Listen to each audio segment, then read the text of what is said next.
বালু কেকুরা কি এতই শক্তিশালী? বাংলাদেশ সরকারের চেয়ে শক্তিশালী, পুলিশ প্রশাসনের চেয়ে শক্তিশালী, সেনাবাহিনীর চেয়ে শক্তিশালী? কখনোই সেটা হতে পারে না। আমি করবো পিতা গাড়ি চলতে বালু গাড়ি চলতে এলাকার মানুষের ভালোবাসা চায় না, এলাকার মানুষের সুখ শান্তি চায় না। সেভাবে আমরা প্রতিহত করতে চাই। যা যা দরকার আপনি চালিয়ে যান, আমরা সবার সাথেই আছি। আমরা আমাদের এলাকা থেকে বৈধভাবে বালু উত্তোলন করতে চাই না। আমাদের ব্রিজ রক্ষার জন্য আমরা এখানে কোনো বালু তুলতে দেব না। অবৈধ পন্থা অবলম্বন করে ব্যবসা চলে, যে কোনো সময় বিচ্যুত হয়ে যেতে পারে, আর আমাদের পূর্ব পারের মানুষের সবচেয়ে বেশি ভোগান্তি হতে পারে। এই ব্রিজের উপর দিয়ে ট্রাম ট্রাক ঢুকে, তাহলে আমরা এর চাইতে তীব্র থেকে তীব্র আন্দোলনের ঘোষণা দেব। বহু কৃতিত্বের বিনিময়, বহু দুঃখের বিনিময় আমরা একা পূর্ব পারে একা কয় নদী ঢাকাবাজার কয় নদী ব্রিজ পেয়েছিলাম, কিন্তু কিছু কুতর্ক মহল তাদের স্বার্থ উদ্যান করতে নিজের রাইতে বালু নিয়ে আমাদের ব্রিজটিকে ধ্বংসের পথে চলে যাচ্ছে। পূর্ব মানুষকে মানে রক্ত দিব, তবু ব্রিজের পিঠে গাড়ি চলতে বালু গাড়ি চলতে এলাকার মানুষের ভালোবাসা চায় না, এলাকার মানুষের সুখ শান্তি চায় না। তারা শুধু পকেট ভর্তি ব্যাংক ভর্তি টাকা চায়। আমরা তাদেরকে ঘৃণা করি। প্রত্যেকটা গাড়ি এইদিকে যাওয়ার সময় তাদের মুখে থুতু দেয়। প্রত্যেকটা মানুষ তাদেরকে মা বাবা তুলে গালি দেয়। কেন গালি দেয়? মানুষকে তারা অতিষ্ঠ করে ফেলেছে। এই ভোটের মাধ্যমে আমরা আজকে আমাদের গৌরব ফিরে পেয়েছিলাম। আবার আমাদের এই গৌরব মান হওয়ার মুখোমুখি। আমরা যে কোনো মূল্যে আমাদের এই দেশকে যে কোনো মূল্যে রক্ষা করতে হবে। যে ব্রিজে আমরা শতাধিক মানুষ পূর্বাঞ্চল এবং পশ্চিমাঞ্চলের মানুষ আমরা এখানে যাতায়াত করি। আমাদের ব্রিজটি বর্তমান ঝুঁকিপূর্ণ অবস্থা রয়েছে। আমাদের পূর্বকালে একমাত্র যোগাযোগের রাস্তা হচ্ছে এই রাজারবাজার ব্রিজ, তার আগে আরেকটা ছিল নোয়াঘাটের দিকে। আমরা যে কোনো কিছুর বিনিময়ে হলো এই ব্রিজটা রক্ষা করব। এই ব্রিজটা রক্ষা করতে গেলে যদি আমাদের যে কোনো বাধা, যে কোনো সমস্যার সম্মুখীন হতে হয় আমরা হব, তবু আমরা এই ব্রিজটাকে ধ্বংস হতে দেব না। আপনারা বালু তুলেন, আমাদের কোনো আপত্তি নাই, কিন্তু আমাদের এই ব্রিজটা যাতে আপনার এই ব্রিজটা দিয়ে আপনার বড় বড় ট্রাক যেগুলা ঢুকানো নিষেধ, এগুলা ঢুকাবেন না। ছোট ছোট গাড়ি দিয়ে যদি আপনারা বালু পারাপার করতে পারেন করবেন, আর না হলে বালু বন্ধ করে দেবেন। আপনারা অবৈধভাবে বালু ব্যবসায়ী যারা আছেন, ক্লিয়ার এবং পরিষ্কারভাবে বলতে চাই যে আপনারা নদীর পূর্ব পারে গিয়ে কোনো বালু উত্তোলন করবেন না। আপনারা যে জায়গাতে আপনাদের ব্যবসা করা দরকার, বালু উত্তোলন করা দরকার, আপনারা ওই জায়গাতেই বালু উত্তোলন করবেন। নদীর পূর্ব পারে বালু উত্তোলন করতে গিয়ে বড় ডাম্পাকের মাধ্যমে আপনারা বালু উত্তোলন করে নিয়ে আসবেন। এই জন্য আমাদের ব্রিজ ধ্বংসের মুখে হয়ে যাচ্ছে। এই বিগত 16 বছরে ব্রিটিশ সরকারের লোকজন আমাদের এই ব্রিজটাকে ধ্বংস করে দিয়েছে। বিভিন্ন কাঠ, ঘাস এবং বালি দিয়ে বড় বড় ট্রাক্টর এবং ট্রাক নিয়ে তাদের আমাদের এই ব্রিজটা আমাদের এখন ঝুঁকিপূর্ণ হয়ে দাঁড়িয়েছে। সেভাবে আমরা প্রতিহত করতে চাই। হুঁশিয়ার করে বলতে চাই, আজকে আমরা মানববন্ধন করলাম, এরপরে যদি এই ব্রিজের উপর দিয়ে ট্রাম ট্রাক ঢুকে, তাহলে আমরা এর চাইতে তীব্র থেকে তীব্র আন্দোলনের ঘোষণা দেব।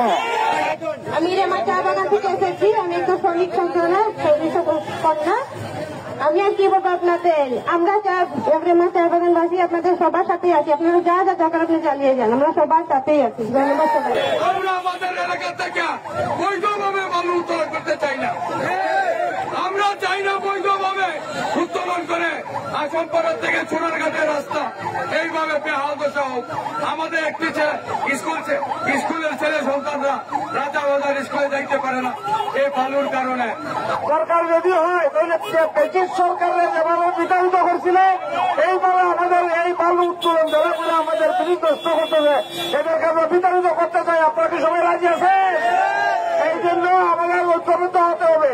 বালু বৈধ অবৈধ কোনো কিছু বুঝি না। আমাদের ব্রিজ রক্ষার জন্য আমরা এখানে কোনো বালু তুলতে দেব না। বৈধ বালুর ব্যবসার নামে অবৈধ নিয়ম, অবৈধ পন্থা অবলম্বন করে ব্যবসা চলে। নাম হচ্ছে বৈধ বালুর ব্যবসা, কিন্তু যেই সব নিয়ম প্রয়োগ করা হয় সেগুলো অবৈধ। আমি আপনাদেরকে দেখাচ্ছি কিভাবে অবৈধ। আজকে প্রথমত সরকার যখন লিভ দেয়, ডিসি সাহেব লিভ দেন, উনি যে শর্ত আরোপ করে দেন 13টা বা 14টা শর্ত থাকে, আপনার ডিসি অফিসের ওয়েবসাইটে দেখতে পারবেন। এখানে স্পষ্ট লেখা রয়েছে রাস্তাঘাট, ব্রিজ, কালভার্ট, আবাসিক এলাকার কোনো ক্ষতি সাধন করা যাবে না। আপনারা বলেন আজকে যারা বালুর ব্যবসা করে তারা এইসব ক্ষতি করতেছে কিনা? দেখা থাকে কয়নদী থেকে যে বালুটা উত্তোলন করা হয় ট্রেজার মেশিনের মাধ্যমে, সেটা অবৈধ। কয়নদীর কিনার থেকে ট্রাক্টরের মাধ্যমে ডিপুতে বালু আনা হয়, সেটা অবৈধ। আমার এই রাস্তাকে আজকে ধ্বংস করে এই বালুটা রয়েছে, এটা অবৈধ। রাতের বেলা বীজ যখন বন্যায় ভেঙে গিয়েছিল, ভিটের পাশ থেকে যখন মাটি সরে গিয়েছিল, তখন সময়ে কিন্তু আমাদের বর্তমান উপদেষ্টা মন্ডলীর সদস্য বন পরিবেশ মন্ত্রণালয়ে যিনি দায়িত্বে রয়েছেন, উনাকে কিন্তু আমরা চিঠি পাঠিয়েছিলাম যে কোনো একজনের মাধ্যমে, যে এই বালুর মহাল এবং অবৈধভাবে বালু উত্তোলনের কারণে নদীর গভীরতা বেড়ে রাতের বাজারে ব্রিজের নিচে যে অবস্থা হয়েছে, যে কোনো সময় রাতের বাজার থেকে রাতের বাজারে ব্রিজ যে কোনো সময় বিচ্যুত হয়ে যেতে পারে। আর আমাদের পূর্ব পাড়ের মানুষের সবচেয়ে বেশি ভোগান্তি হতে পারে। মাননীয় উপদেষ্টা, আপনি আমাদের চুনারঘাটের কৃতি সন্তান, আপনি সৈয়দ পরিবারের লোক, কিন্তু আপনি আজ পর্যন্ত এই বালু মহালের কিভাবে চলতেছে মাঠ সরকারে এসে আপনি জবাব নিয়ে যেতে পারতেন। যেহেতু আপনি চুনারঘাটের কৃতি সন্তান, আপনি এখনো আসেননি, আপনার কাছে অনুরোধ জানাচ্ছি এখান থেকে আপনি জানে নেন, আপনি আসেন। মানুষ কিন্তু সেটাকে গালি দেয়, মানুষ বিস্ফোরা হিসেবে এটাকে অবহিত করে। অবিলম্বে এই চুনারঘাটের যত বৈধ বালু মহাল আছে সবগুলো বন্ধ করতে হবে। রাজার বাজার স্কুলে আমি অধ্যয়ন করেছি, আমি দেখেছি এখানে অনেক ছাত্রী বোনেদের পা ভেঙেছে, অনেক মুরব্বী মানুষের পা ভেঙেছে বালুর গাড়িতে। বালুকে পুরা কি এতই শক্তিশালী? বাংলাদেশ সরকারের চেয়ে শক্তিশালী, পুলিশ প্রশাসনের চেয়ে শক্তিশালী, সেনাবাহিনীর চেয়ে শক্তিশালী? কখনোই সেটা হতে পারে না। কাজে পরিষ্কার ভাষায় বলতে চাই, এই মানববন্ধন এখানেই থেমে থাকবে না। অচিরে এই গণজোয়ার চুনারঘাটের আমরা ঘেরাও করবো, আমরা ঘেরাও করবো। তাদেরকে ব্যবস্থা নিতেই হবে। তারা যদি ব্যবস্থা না নেয়, আমরা সেই কর্মসূচি ঘোষণা করবো এবং আমরা সেটা সফল করবো ইনশাআল্লাহ। আমার ছোট ভাই রিমন যে দাবিগুলো উত্থাপন করেছে, আমি সেই দাবিগুলোর সঙ্গে একমত। এই দাবিগুলো বিবেচনা করে প্রশাসন এগুলো বন্ধের ব্যবস্থা নেবে, সে আশাবাদ ব্যক্ত করছি। এবং আগামী দিনে যদি প্রশাসন ব্যবস্থা না নেয়, যে কর্মসূচি